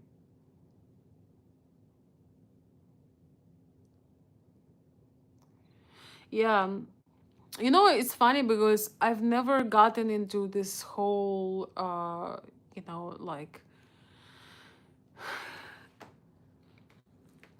trying to do stuff, to stay young. Of course, everybody wants to stay young, because if you want to enjoy life, you want to run around, you want to have fun. But I think I think my secret is emotional. It's it's feeling alive. That's my secret. I don't have any other secret. Well, I don't smoke, and I rarely drink alcohol. Very, very, very rarely. Sometimes it could be a year, or 6 months or 7 months. So, yeah. But I think it's emotional. A lot of women, they are so focused on, doing all these super expensive procedures and operations, and like Botox and all this.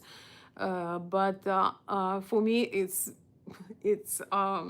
something completely different. It's just enjoying life, enjoying the nature, enjoying the people, laughing like an idiot. I was driving. We went. Oh, I want to make a video about Ukrainian festival. I'm gonna do it tomorrow. Let's have some fun tomorrow. I'm gonna make a video. I went to Chicago for Ukrainian festival. We were driving there with my besties.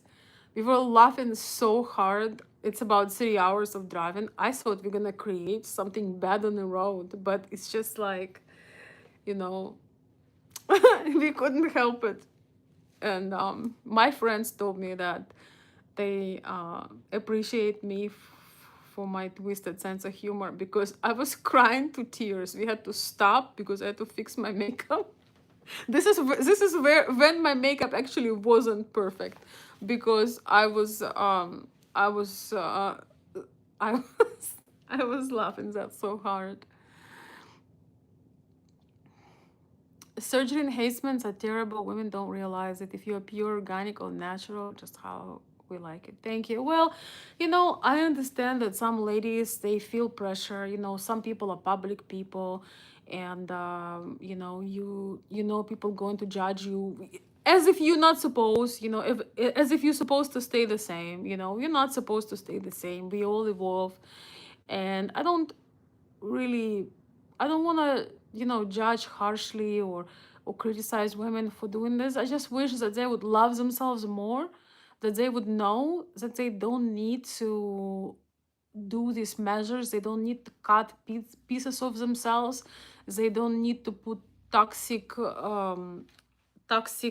shots into their organism, into their body, because they're already beautiful. And I just wish that they would know that I'm already beautiful. And yes, I am changing, I'm evolving. There are women that becoming more beautiful with age. Literally becoming more beautiful with age. I've seen it time and time again because they're starting to enrich their lives and taking care of themselves. Yes, like for example, tomorrow I'm taking a whole day for myself. And I think maybe, maybe that is my secret, so to speak. I have some days when I'm nowhere to be found, when I'm just out, in the nature or with people I love the most. Or tomorrow I'm going to, I really love going to, I live not far from Great Lakes. And so that is something that I love, is being in the water, being in the forest.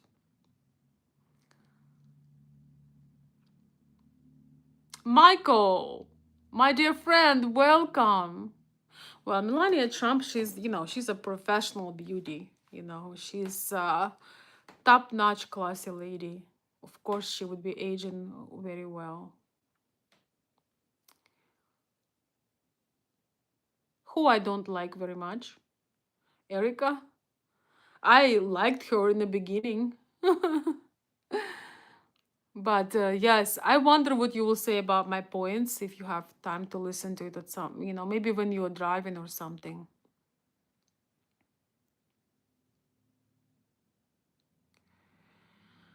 Oh, Celtic, have some respect for your mother. I don't know if you have a sister, and for your daughter, okay? You don't have integrity. If you would have integrity and you don't like something about the host, especially that it's a lady that is giving her time and pouring her heart, you respectfully leave. You don't try to make some rude comments. Just imagine that was your mother or your daughter, and you will understand that integrity is something that you do not have. At least when nobody is watching. Because maybe if your daughter would be watching you, you wouldn't do that. But I don't even see your face. I don't even need to see your face, but I already know. Imagine your older mother. I assume your mother is older if she's alive. Somebody would come, she was doing a video or she was making a speech somewhere, and some loser like you would say, oh, you are, I don't like your makeup, or you are stupid. What is your point? It doesn't matter what you said. It doesn't matter. You didn't say anything smart, that's for sure. You know that you try to um, you try to do some very irrelevant critics, and just think about somebody one time will tell your mother like that she's old, or I don't know, unattractive or something else, and it can really hurt her. or your daughters. Think about this. For me, I'm you cannot shake the confidence of a Slavic woman. I mean, yeah. I mean, you can try, but I'm trying to let you know to just chill out because you are in a vulnerable position having a young daughter in this world. Think about this. Treat all women like you want your daughter to be treated and see what happens. Okay? I treat all men in my life like I want my most loved man to be treated, unless they are like you.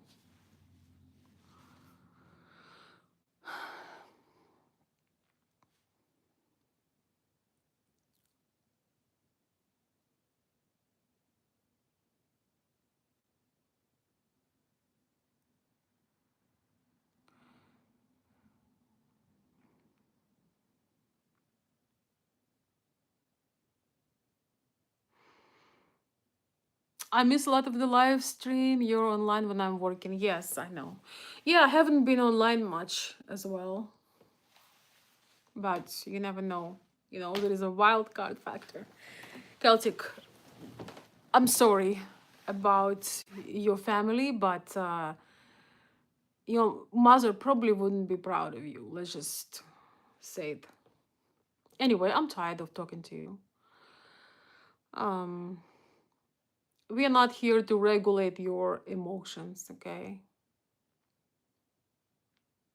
You seem to be expert on makeup, so maybe you will become an expert on emotional regulation as well. Anyway, my dear friends, it's so late. I gotta go get my tea, get my relaxation, get my book, get my bath, get my beauty sleep. I love you all. Thank you so much for coming. I will think about what I can do. Don't worry about it, Kizzy. I don't take it personally. I don't take it personally. If I was taking it personally, I would not be here for a decade. You know what I mean? And something to remember is that when I do a vertical live, it brings all types of people. So I think I'm gonna, I need to start doing live from my laptop, but I don't have a camera. The camera, I have a like beautiful MacBook. It's a few years old, but it's brand new because I usually use iPads. It looks like, it looks new. And I have a subscription to Yard StreamYard, but I have to get on it. So, but I need a camera. So I need because the MacBook camera is a couple years old and it's it's very different to what cameras are right now. But at the same time, it's not that important to me. If it's grainy, it doesn't important. I mean, it's not that important.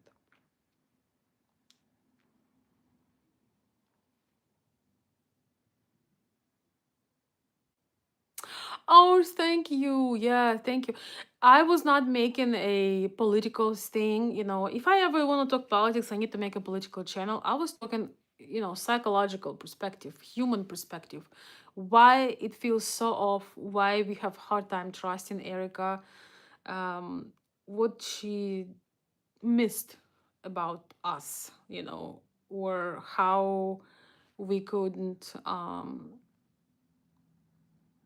really feel that empathy, which 99% you will feel extreme empathy. And I felt it in the beginning. Kizzy knows I was ready to tear people who were saying that she's not grieving right. When I, before I realized that meant that is weird. That is pretty weird. When you see somebody just having the most outrageous behavior and just moving on so fast, skipping all stages of grief. Um, it's a bit weird, to say the least. Yeah, but Michael, thank you so much. It's so great to have you on. I love my oldies stopping by. Let's see. Yeah, I would stay longer, but it's already 2 hours, my dear friends. I love that you're here. We're gonna have, I have a very light-hearted topic. I don't know if I'll be live tomorrow. Maybe I can do it at some point tomorrow. I don't know. We'll see, but it's coming shortly. I want to share with you about my experience going to a Ukrainian festival and things I realized there. And oh my goodness, it was amazing in one way, and another way I realized, yeah, it's gonna be another 3 hours if I start sharing now, but I just wanted to share with you my observations. It was definitely worth the trip, and I felt like I went to my native country for 48 hours. Just to give you a hint, no green hair, no tattoos, no extreme obesity, no distastefulness, no piercings, no ugly clothing, no ugly pajama pants, no obnoxious behavior. I was looking at the teenagers there, and of course there were people of all ages. There were literally people of all ages. When I was at the Ukrainian festival, and I was thinking, I feel like a normal human being, like I used to be. Because when I go out where I live, I try not to look. Things are so bad that I try not to look. It's very hard for me to see the self-harm that women do to ourselves, the tattoos, the green hair, and the piercings. I see it in my heart. um my heart hurts seeing that. The evil is convincing women to destroy their beauty. It's nothing short of evil. When a woman put ink under her skin, when a woman stamp herself, when a woman tear her body and just destroy her beauty, it's a devastation to me, because a woman has an immense power. Her beauty is an immense power, and this evil woke culture is doing everything to entice women to destroy their beauty. Where I live, many young girls already destroyed their beauty by the time they finish high school. They already destroyed, and some of it is irreversible. I mean, most of it is irreversible. It's destroyed here, and it's destroyed here. And I am twice their age, looking at them like, why did you do that? Why? Why did you do that? Why do you have to destroy what God gave you? It's very, very painful, because it disrupts the it disrupts the system. It's so very sad. No, no, no, no, no, no. Michael, no. No, no, no. You gotta intervene. You gotta intervene. You gotta find here some inspiring women role models. I will let you know when I have a channel for women only.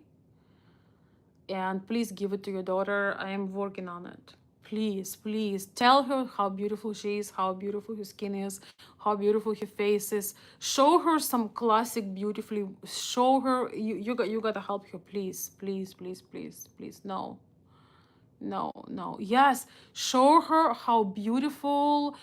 So there were so many teenage girls, young girls, girls in their teens, in their early 20s. They were all spectacular. They were so classy. They were all wearing classy clothes, classy behavior. I have not seen a single, there was hundreds of people, thousands of people. I have not have seen a single green hair girl in 48 hours in the middle of Chicago. They had some like bodyguards, security guards, and they were all, pretty impressed by the quality of people. So, there were women of all ages. We are all young, right? Some of us, uh, I mean, most of Slavic women wants to keep the beauty and want to teach other women. You know, there were a lot of older, more mature women, and they are very sweet. You know, they treat you like your child, and they are so sweet to you. I got some motherly love from a couple of women I met. They just give me so much words, even though they don't know me, but they just give me so much. We had just wonderful time, you know, connecting to people. It was just wonderful, wonderful. And I want your daughter um, should see the young Ukrainian women. Try to find like classy young Ukrainian women, their pictures, and you say, you know, Ukrainian women don't color their hair blue.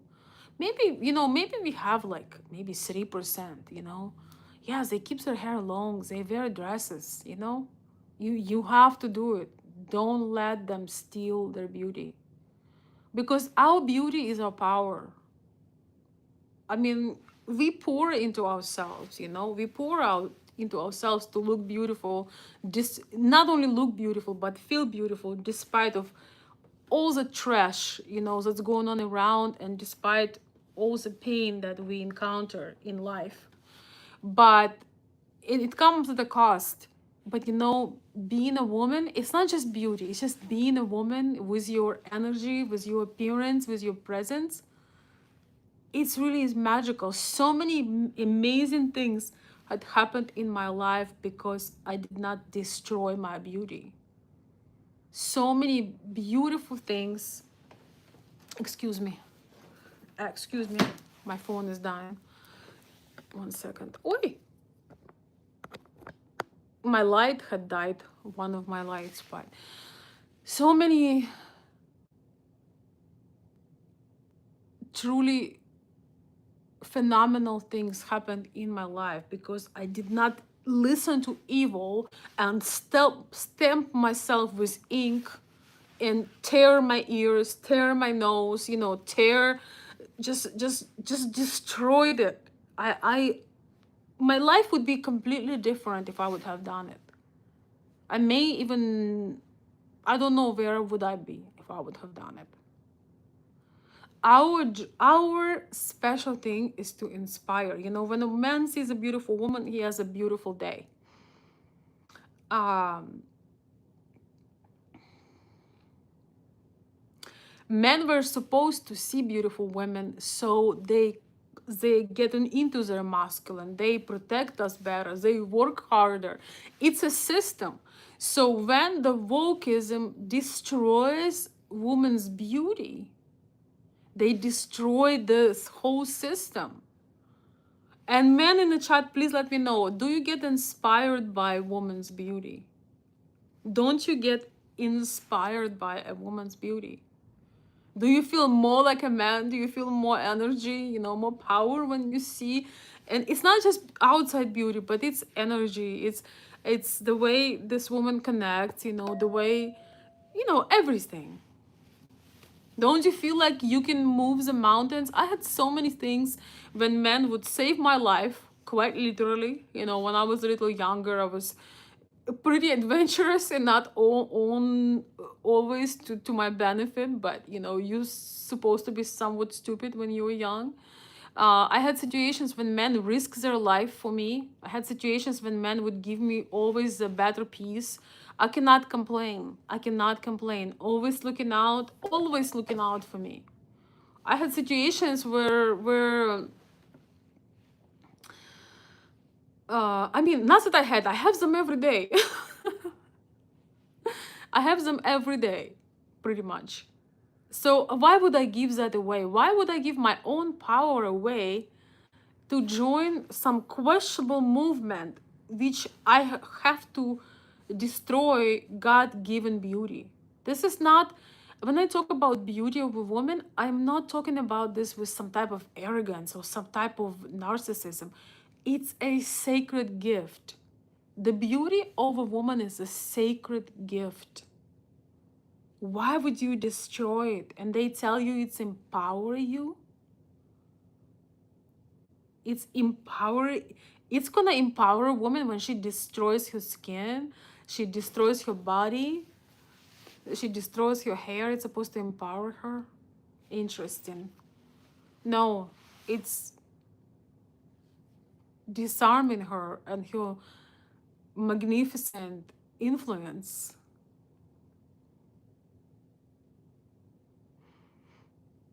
Femininity is its own special energy. I haven't had anyone's hand in so long, but I did recently during prayer. It felt different holding a woman's hand. Yes, I know what you mean.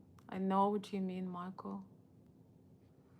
I know what you mean. Same for a woman, feeling the man's hug, man's hand, man's protection. Like, it's so, so beautiful. It's goes both ways. Veronica, I need your help. What do you need? What kind of help?